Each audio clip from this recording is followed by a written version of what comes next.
কিয়ামতের দিন আল্লাহ তাআলা অনেক শহীদকে বলবেন তুমি জাহান্নামে যাবে।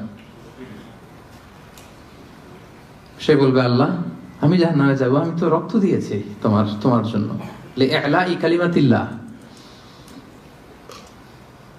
আমার দেহের তাজা রক্ত দিয়ে আমি শহীদ হয়েছি, জানাজা ছাড়া আমার দাফন হয়েছে, আমি তো জান্নাতে যাব। আল্লাহ বলবে না, তুমি শহীদ হয়েছো এই কারণে যে লোকজন তোমাকে বীর বলবে, বীর বাহাদুর।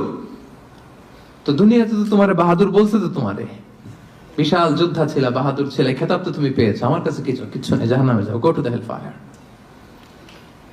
অনেক দানশীলকে আল্লাহ বলবে জাহান্নামে যাও। সে বলবে আল্লাহ আমি জাহান্নামে যাব, আমি তো মসজিদ, মাদ্রাসা, এতিমখানা